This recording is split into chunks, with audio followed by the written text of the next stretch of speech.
हरे कृष्णा कृष्णा कृष्णा हरे हरे, हरे राम राम राम हरे। और मैंने अचानक ही इस चैतन्य चरित्र अमृत ग्रंथ को लिखने का ये कार्य मैंने संभाल लिया है। यद्यपि मैं एक मूर्ख व्यक्ति हूँ, ये हमारी परंपरा का मूल है। सब सुन तो पा रहे हैं, कोई लिखते नहीं। Nobody has written. सब लोग एक्टिव नहीं रहते। सुबह संडे है, क्या हुआ? हरे कृष्णा कृष्णा कृष्णा हरे हरे, हरे राम राम राम हरे हरे।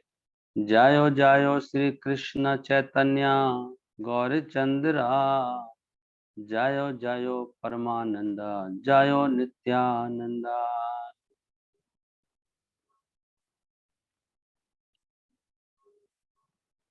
तो मैं चैतन्य महाप्रभु को पुनः प्रणाम करता हूँ। उनकी हमेशा जय हो। गौर सुंदर, गौर चंद्र और परमानंद जय नित्यानंदा। और मैं नित्यानंद प्रभु जो हमेशा आनंद में रहते हैं, उनको भी प्रणाम करता हूँ।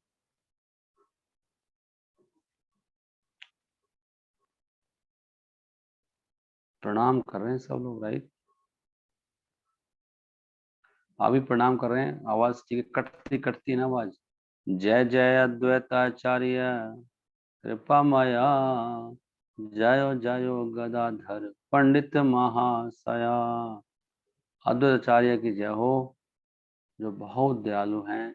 और गदाधर पंडित की जय हो, जो बहुत विद्वान है, महाशया। जायो जायो श्रीवासादि भक्त गण, प्रणत हैया वंदो सवार चरण। सबके चरणों में प्रणाम करता हूं मैं, श्रीवास पंडित और बाकी। Nobody is writing that.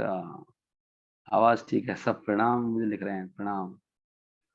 लगता हूँ क्या हुआ है? I think you are happy. Okay. मूक कवि मूक कवित्वा करे, यान सबार सिमरणे, पंगु गिरी लंघे अंधा देखे तारे गणे। इसको बोलते हैं कृपा। कृपा की जो बहुत जरूरत है। देखिए कि वो कह रहे हैं कि पंच तत्व को चरणों, पंच तत्व जो हैं, जो हम बोलते हैं, श्री कृष्ण चैतन्य प्रभु नित्यानंदा श्री अद्वैत गदाधर श्रीवासादि गौर भक्त वृंदा, कह रहे हैं उनके चरणों को याद करने से क्या होता है? एक गूंगा व्यक्ति मूक कवित्वा करे, गूंगा व्यक्ति कवि बन जाता है। और लंगड़ा व्यक्ति पहाड़ पे चढ़ जाता है। यान सवार स्मरण, इनका स्मरण करने मात्र से पंगु गिरी लंघे। और अंधा व्यक्ति तारे गिन सकता है। तारे गिनना, कौन गिन सकता है तारों को? हम भी नहीं गिन सकते। कितने तारे हैं? कंफ्यूज हो जाओगे, गिना के नहीं गिना, ये रह गया वो रह गया। लेकिन अंधा व्यक्ति भी तारे गिन सकता है। वो कह रहे हैं इनको याद करने से चैतन्य महाप्रभु इतने दयालु हैं। मूक कवित्वा करे, यानी सवार समरणे, पंगु गिरी लंघे अंधा देखे तारे गणे। आगे कहते हैं कि लेकिन जो बहुत अपने आप को विद्वान समझते हैं, वो इन कथनों पर विश्वास नहीं करेंगे। वास्तव में ये कैसे विद्वान हैं? ये सब मेंढक की तरह हैं, जो टर्टर करते रहते हैं, लेकिन उनकी टर्टर आवाज से कुछ फायदा होता नहीं है। यही सब ना माने यही पंडित साकल, तासा बार विद्या पाठ भेक कोलाहल। भेक का कोलाहल है, मेंढकों की टर्टर होती रहती है। सिंपली डिस्टरबेंस है। उससे होता क्या है? उससे यही होता है कि वो सांप आता है, सांप को पता लग जाता है कि हाँ मेंढक टर्टर कर रहा है, और मेंढक को खा जाता है। तो जितने विद्वान हैं जो इनको नहीं मानते हैं, चैतन्य महाप्रभु और पंच तत्व, वो सब मेंढक के समान है। उनको काल आके निगल जाएगा और कुछ नहीं होगा। इसलिए चैतन्य चरितमृत को पढ़ना चाहिए। और जो पंच तत्व की महिमा को स्वीकार नहीं करता है और फिर भक्ति का दिखावा करता है कृष्ण की प्रति, वास्तव में उसको कृष्ण की कृपा कभी नहीं मिलेगी। और वो अंतिम लक्ष्य तक कभी नहीं पहुंच पाएगा। यही सब न माने ये बात, करे कृष्ण भक्ति, कृष्ण कृपा नाही तारे, नाही तारे गति।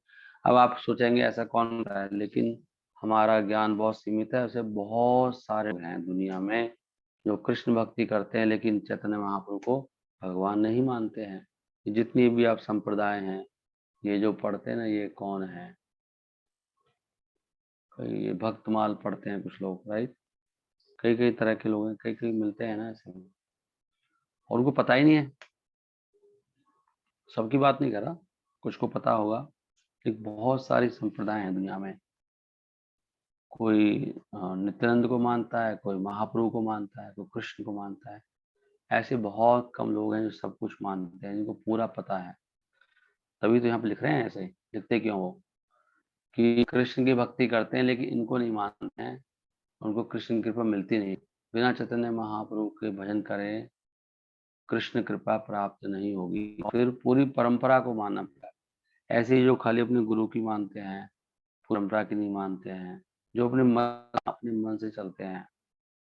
छह गोसाई, ये छह गोसाई यार मुई तार दास, तान सवार पद रेणु मोरा पंचग्रास।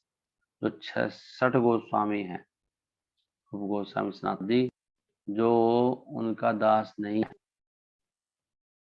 वो कह रहे हैं जो यही छह गोसाई, मतलब मैं तो दास हूँ, कौन कह रहे हैं, हमारे आचार्य कह रहे हैं इनका दास बनना पड़ेगा। उनके जो चरण की रेणु है वही मेरा खाना है।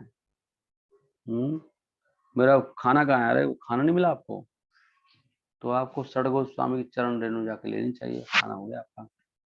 यही छह गोसाई यार मुई तान दास, तान सबार पद रेणु मोरा पंचग्रास।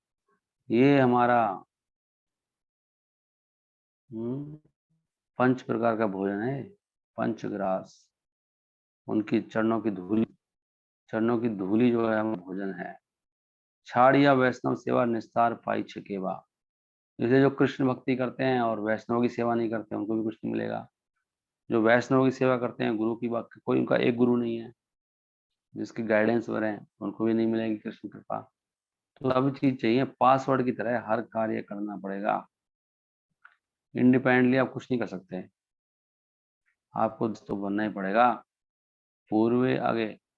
तो पहले जो अब एग्जाम्पल दे रहे हैं, वो ऐसे लोग हुए हैं इतिहास में जिन्होंने ऐसे किया है। एक को मानते एक को नहीं माने, एक को माने एक नहीं माने।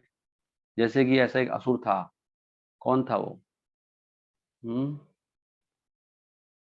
वो कंस का कौन था? ससुर था, father in law of Kansa. कौन? जरासंध था उसका नाम। आप सब जानते हैं जरासंध को भीम ने मारा था। पहले एक राजा था जरासंध, वो सारे वैदिक अनुष्ठान करता था। देखो ऐसे लोग होते हैं। ये कई लोगों के लिए बहुत महत्वपूर्ण बात है जो ऐसी भक्ति कर रहे हैं। अब देखो यहाँ पे क्या एग्जाम्पल आ रहा है। ऐसे बहुत संप्रदाय हैं जिनको चैतन्य महाप्रभु से मतलब ही नहीं है। देख पा रहे हैं आप? और ये व्यक्ति वैदिक अनुष्ठान तो हम भी नहीं करते, सारे वेदों को मानता था और विष्णु की सेवा करता था, विष्णु की पूजा भी करता था ये जरासंध। लेकिन कृष्ण से द्वेष करता था, तो असुर था ना, असुर था ये। ऐसे लोग असुर होते हैं मतलब। कृष्णा नहीं माने ताते दैत्य करी मानी, चैतन्य न मानी ले ताछे दैत्य तारे जानी। तो कृष्ण को नहीं मानता है इसलिए दैत्य है। ऐसे चैतन्य महाप्रभु को नहीं मानता है, वो भी दैत्य है। दैत्य हैं ये, जो एक को माने एक को नहीं मानते। और माया कंफ्यूज करती है हमको बहुत जोर से। माया का से निकलना इतना आसान नहीं है, हर चीज से माया निकालेगी। आप समझ रहे हो? आप ऐसे ही कोई खाली गुरु गुरु का है, प्रभुपाद को नहीं मान रहा है, प्रभुपाद को मानता गुरु को नहीं मानता है, दैत्य हैं सब वास्तव में देखा है तो। इसके हिसाब से नहीं। अब जैसे ये ऋत्विक वाले हैं, उन्होंने खाली प्रभु को पकड़ लिया, कोई गुरु नहीं, उन्होंने गुरु सिस्टम ही खत्म कर दिया। तो एक तरह से देख रहे हैं आप, तो दैत्य आ रहा है। एक को मान, एक को नहीं मानता, पूरा सिस्टम मानना पड़ेगा ना। एक बात मानता है, एक बात नहीं मानता है, दैत्य है। इसलिए पूरा मानना चाहिए। ये पॉइंट आ रहा है निकल के, मोरा ना मानी ले सब लोक हवे नाश, इथी लागी कृपा आद्रा प्रभु करिला संन्यास। चैतन्य महाप्रभु ने देखा कि लोग मुझे स्वीकार ही नहीं कर रहे हैं। चैतन्य महाप्रभु ने सोचा कि जब तक लोग मुझे स्वीकार नहीं करेंगे तो नष्ट हो जाएंगे, दैत्यों की तरह सब नष्ट हो जाएंगे। और इस प्रकार कृपालु भगवान ने संन्यास ग्रहण कर लिया। चैतन्य महाप्रभु ने केवल यही सोच के संन्यास लिया था कि अब तो ये भी खत्म हो गया कि सन्यासी को लोग इतने ही सम्मान करते हैं। कोई भी संन्यास ग्रहण करता है, डंडा धारण करता है, तो समाज का नियम है, कल्चर है, और चैतन्य महाप्रभु को प्रणाम करने मात्र से लोगों का कल्याण होगा। तो लोगों के कल्याण के लिए चैतन्य महाप्रभु ने सन्यास ले लिया, नहीं तो उनको सन्यास लेने की कोई जरूरत नहीं थी। सन्यासी बुद्धि मोरे करी नमस्कार, तथापि खंडी बे दुखा पाई बे निस्तार। तो अगर कोई भगवान को प्रणाम करता है खाली एक साधारण सन्यासी मानकर भी, उसके सारे भौतिक कलेश खत्म हो जाएंगे। तो इसका मतलब क्या है, हम लोग महाप्रभु को नमस्कार भी नहीं करते क्या, क्योंकि हमारे दुख ही खत्म नहीं हो रहे। भक्त लोग भी परेशान है बेचारे। या हम लोग अपने हिसाब से चलते हैं क्या, या एक की मानते एक की नहीं मानते। मन करेगा तो करेंगे, नहीं तो नहीं करेंगे। आधी बात मानते हैं, आधी नहीं मानते। नहीं, जो ठीक लगता है वो मान लो, जो नहीं लगता है उसको सुनो। सबकी करो मन की। ये वो लोग हैं इनका क्या करें, सब छुड़ा हो जाएंगे। करेक्ट।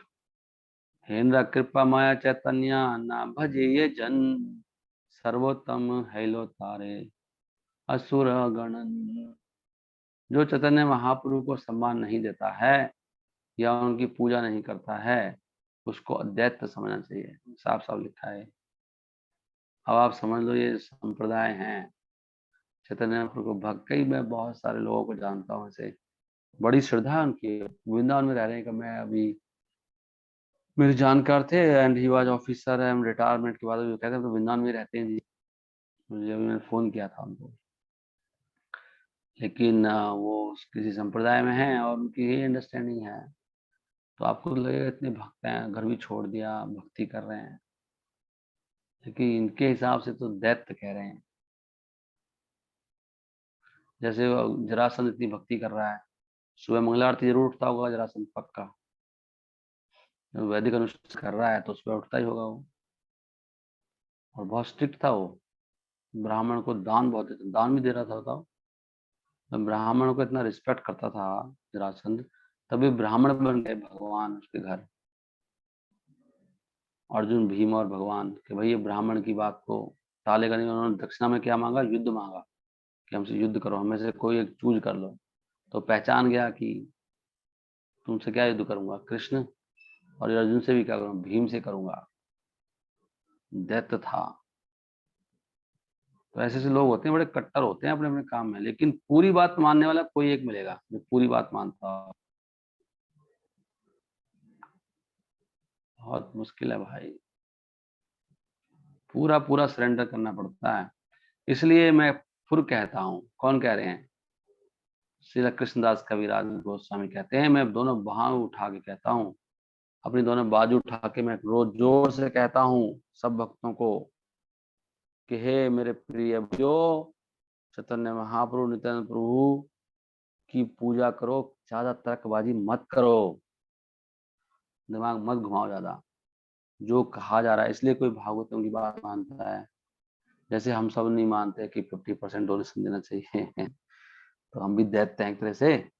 हम वर्णाश्रम नहीं मानते, दैत्य हैं लोग। कहाँ हम करना चाहते हैं, फिर हमारे पास बहाने हैं, प्रभु जी हम तो नए भक्त हैं, हम तो ये हैं, हम फलाना है, ढिमका है। क्लास में नहीं आता है, मैसेज आता है, हफ्ते में मिलते नहीं है, सेवा नहीं करते हैं, दैत्य हैं। हम दैत्य टाइप के भक्त हैं। दैत्य भी भक्त होते हैं, इससे पता लग रहा है कि ऐसे नहीं है कि सभी भक्त सही होते हैं, कुछ भक्त होते हैं दैत्य होते हैं वो। जैसे मैं दैत्य हूँ, नहीं तो हमारा क्या होएगा, हम सब नष्ट हो जाएंगे कालांतर में, बिना भगवान को प्राप्त किए। सीधा इसलिए कृष्णदास गोस्वामी कह रहे हैं कि मैं दोनों भाव उठा के कहता हूँ सभी भक्तों को कि भाइयों, चैतन्य महाप्रभु नित्यानंद प्रभु की पूजा करो, जो वो कह के गए वो करो, घर घर जाओ, लोगों को प्रचार करो, किताब दो। उन्होंने तो ये ड्यूटी लगाई थी कि भारत भूमि ते जन्म होइला मेरे यार, जन्म सार्थक करी करो परोपकार। महाप्रभु का ऑर्डर है हर भारतीय को, कोई इस ऑर्डर को नहीं ले रहा है। कितने लोग ले रहे हैं? कि पहले जन्म सार्थक करना, प्रचारक बनना है, सबको किताबें पढ़नी है, समझना है, सीखना है, कॉपी पेन डायरी लेके भागना है। कौन सीखता है? प्रचारक बने ही नहीं, सीखा ही नहीं, क्योंकि दास नहीं बने, सीखें कैसे? तो कहते हैं अतएव पुनः कहो ऊर्ध्वा बाहु हैया, ऊर्ध्व बाहु करके कहता हूँ, कहा कह रहा हूं मैं, चैतन्य नित्यानंद भजा, कुतर्क छाड़, कुतर्क छोड़ दो भाई, कुतर्क मत करो। क्यों इतना माथा पच्ची करते हो? चुपचाप बोलो। यदि वा तर्किका कहे, यदि वा तार्किका कहे, तर्क से प्रमाण, तर्क शास्त्रे सिद्धा यही से सेव्यामान। तो तर्क, जो तर्कवादी कहते हैं, यदि वह तार्किक कहे, जो तार्किक है बहुत बड़ा, वो की कहता है, वो कहता है कि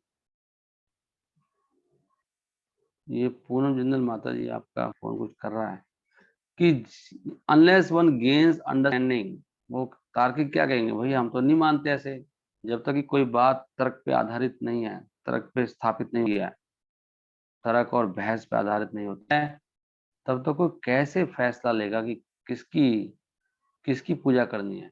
वो कहते हैं ऐसे कैसे मान लें आपकी बात, वैसे ही मान लें आपकी बात, तो वो कहेंगे ऐसे। तो उनके लिए क्या कह रहे हैं, ठीक है आपको ऐसा है तो तर्क करो, फिर आ जाओ, तर्क से समझो। क्या कह रहे हैं वो? श्री कृष्ण चैतन्य दया कर है विचार, विचार करिए छे पावे चमत्कार। अगर आपको तरक्की करना है तो चैतन्य महाप्रभु की कृपा पर जरा विचार तो करो, उन्होंने क्या किया और वो क्या करने आए थे और कैसे कैसे किया। खाली ये जरा सोचो सही बैठ के, कितनी कृपा करी उन्होंने।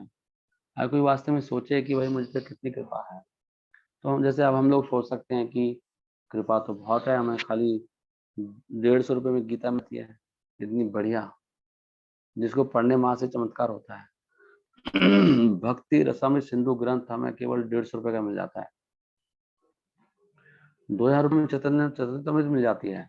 कृपा नहीं है ये? और कभी कभी तो फ्री में देने को तैयार हैं, उधार भी दे रहे हैं। नहीं, सब कुछ तो मिल रहा है, घर बैठे कथा मिल रही है, कितनी दया नहीं है महाप्रभु की? जो सोचो वो क्या ले रहे हैं हमसे। नहीं, श्री कृष्ण चैतन्य दया करह विचार। अगर ये विचार करें कि मुझ पे कितनी दया है, हम लोग कृतज्ञ बने, एहसान माने, तो कह रहे हैं चमत्कार होगा, चमत्कार होगा, फिर चमत्कार। आप कहेंगे बहुत चमत्कारी कहे तो। श्री कृष्ण चैतन्य दया, श्लोक बहुत अच्छा है, इसको याद कर लेना चाहिए। श्री कृष्ण चैतन्य दया करहा विचार, विचार करित चित्ते पावे चमत्कार। जरा दया पे विचार तो करो कि मैं कितना दुष्ट हूँ, फिर भी मुझे भगवान मौका दे रहे हैं। भक्तों का संग, ग्रंथों का संग, नाम जपने का संग, प्रसाद पाने का मौका, कितना कुछ मुझे मिल रहा है। अगर मैं अपने आप को देखता हूँ और कृपा को देखता हूँ, तुलना नहीं है उसकी। तो इसको बोलते हैं कृतज्ञता। भक्ति शुरू होती है कृतज्ञता से, थैंक यू कहने से नहीं, फील करने से कि मुझ पे कितनी दया हो रही है, क्यों हो रही है इतनी दया, मैं क्या इस दया के लायक हूँ? उससे वो ग्रेटफुल होगा, फिर दीन होगा। बिना ग्रेटफुलनेस के कोई दीन नहीं होगा। कोई किसी को क्यों नमस्कार करेगा? कर सकता है, चलो मुझे नियमों का पालन करना, लेकिन दीनता से नमस्कार करना, भाव से, आभार फील करते हुए कि भाई नमस्कार तो इनको करना चाहिए। नहीं, इस गुरु परंपरा ने हमें कितना कुछ दिया है। ओके, सो समय का अभाव है, मैं नहीं तो इसको पढ़ता कि यहाँ पे क्या लिखा है। यहाँ पे कह रहे हैं रखबाजी मत करो फालतू की, तरफ से कुछ मिलेगा नहीं। अगर तरक ही लगाना तो दया पे तरक लगाओ खाली, कि इनकी जैसे कुछ लोग तरक लगाते हैं कि इनमें कमी क्या है, उस पर तरक लगाने से कोई फायदा नहीं है। ये देखो कि खाली इन्होंने मेरे लिए क्या क्या किया है, व्हाई इज डूइंग। प्रभुपाद ने हमारे लिए किया, क्यों किया है, मतलब हमने क्या दिया उनको, ये तरक लगाना चाहिए। प्रभुपाद ये ग्रंथ लिख के नहीं जाते, या वो कुछ समझ में नहीं आता कि भगवान कौन है, यही पता नहीं लगता।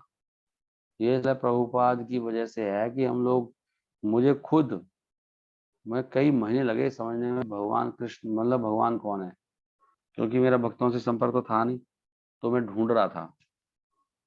तो मैं कहाँ कहाँ नहीं गया, मतलब कितना मैंने माथा पच्ची की, क्योंकि किसी डिवोटी का कोई डिवोटी हो तो समझा देता मुझे। एक डिवोटी मिल, डिवोटी तो मिला नहीं, तो मैं ढूंढ रहा था किताबों से वहां से यहाँ जाके। लेकिन श्रील प्रभुपाद के किसी परंपरा में भक्त के आने से वो आपको 15 मिनट में समझा देगा, 2-3 श्लोक आके शास्त्रों से।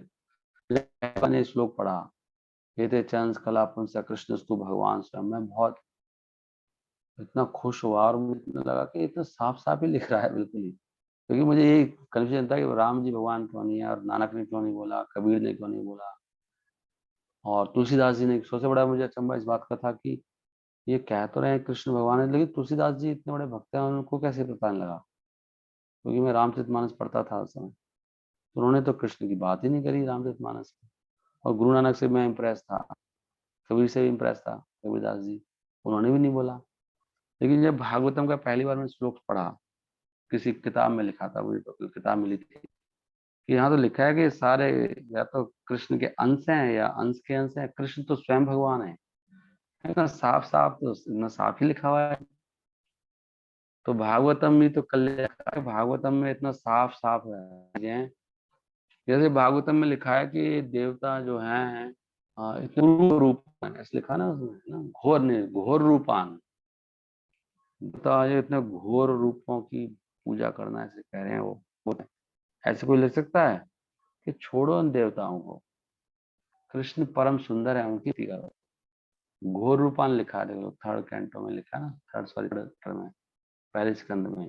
इतना साफ साफ कौन लिखता है, सुखदेव गोस्वामी, सुध गोस्वामी सब बोल रहे हैं कि घोर रूपों की छोड़ के कौन उनकी, वो कह रहे हैं कौन उनकी सेवा करेगा, काल मतलब भयानक है वो कैसे। कृष्ण इतने परम सुंदर है, वो कौन छोड़ सकता है उनको, इतने मनमोहक, है ना, मुरलीधारी, मोर पंख धारण करने वाले भगवान, भगवान का शरीर इतना सुंदर है, उससे भी सुंदर भगवान का मुख है, बहुत सुंदर मुख है।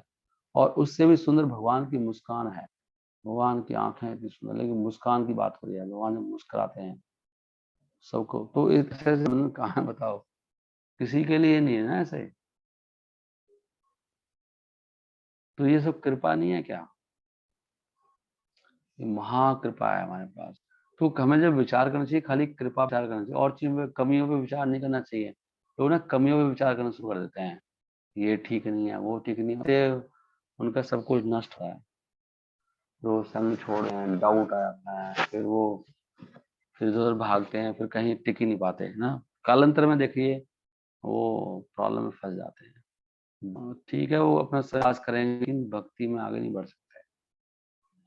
भक्ति में बढ़ने का मतलब है कि आपको कंसेप्ट क्लियर हो रहे हैं, आपको वैराग्य आ रहा है, रियलाइजेशन आ रहे हैं, आप दीन हो रहे हैं बहुत, आपको हर्ट नहीं होता है।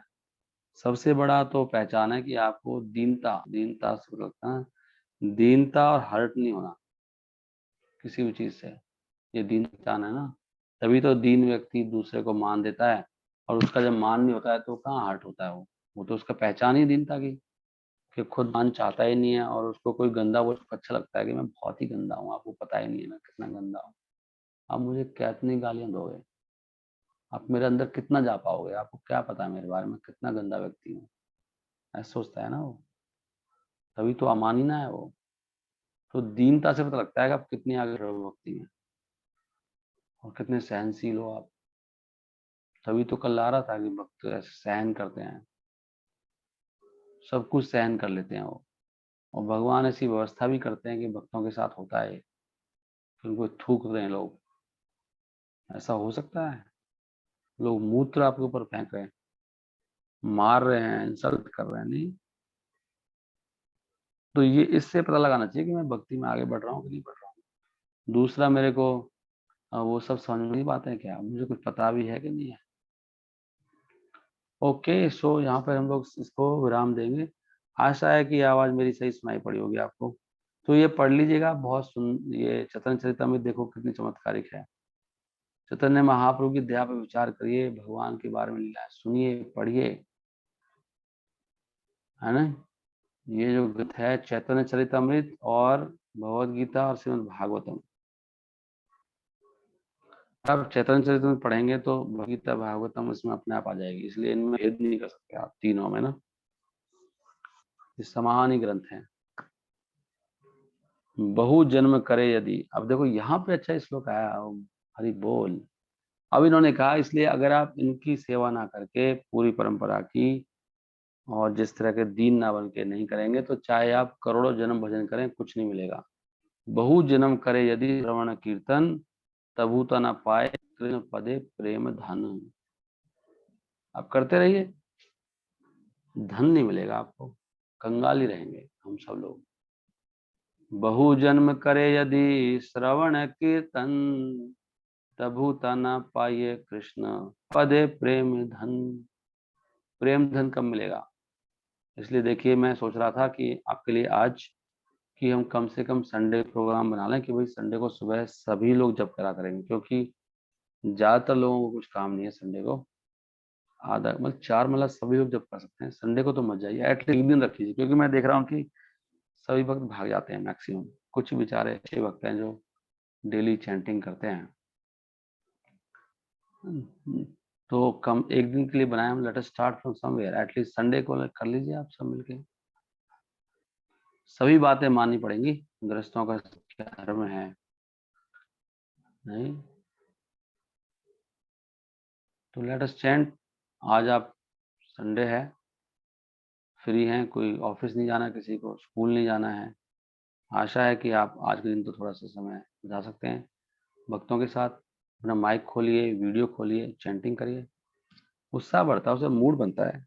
तो बैठ के देखते हैं जब कर रहे हैं, जैसे कोई बहुत ध्यान से जब कर रहा है, उसको देख के प्रेरणा आती है, कितना ध्यान से जब कर रहे हैं, कितने अच्छी तरह से कर रहे हैं।